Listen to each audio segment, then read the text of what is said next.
कल्पना कीजिए, आप एक छोटे से आंगन में खड़े हैं, हवा में मिट्टी की महक है और सामने बाल कृष्ण अपने नन्हे हाथों में माखन लेकर मुस्कुरा रहे हैं। लेकिन अगले ही पल कुछ ऐसा होता है कि आपकी सांसें थम जाए।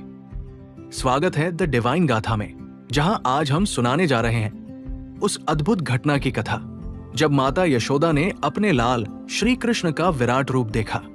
गोकुल की एक शांत सुबह थी। कदम के पेड़ धीरे धीरे हिल रहे थे और आंगन में बाल कृष्ण अपने दोस्तों के साथ खेल रहे थे।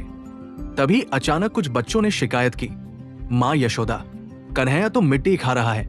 यशोदा मैया ने पहले तो हंसते हुए बात को टाल दिया, लेकिन जब सब बालक जोर देने लगे तो वे चिंतित हो उठीं।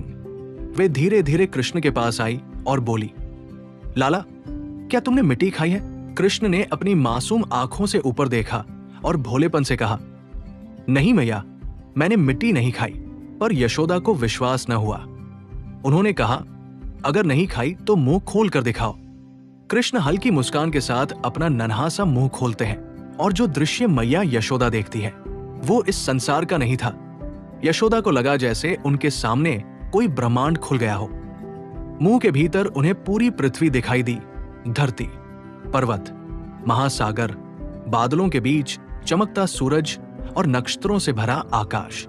उन्होंने देखा चारों दिशाएं, सप्तलोक, देवता, नदियां, जंगल, जीव जंतु, मानो पूरा संसार कृष्ण के मुख में समाया हुआ हो। उनकी आंखें आश्चर्य से फैल गई।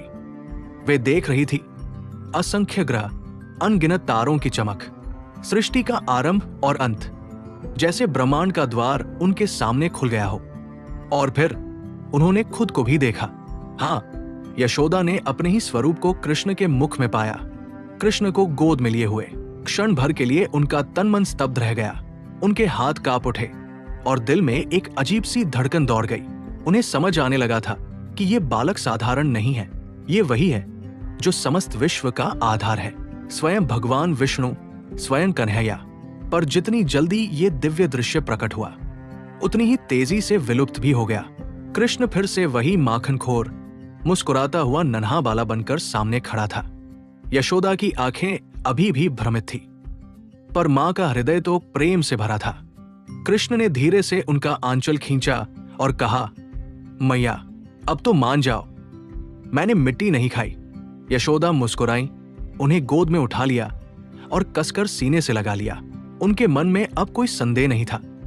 वे जान चुकी थी कि उनका लाल कोई साधारण बच्चा नहीं, बल्कि संपूर्ण सृष्टि का स्वामी है। और फिर भी वो उनके लिए सिर्फ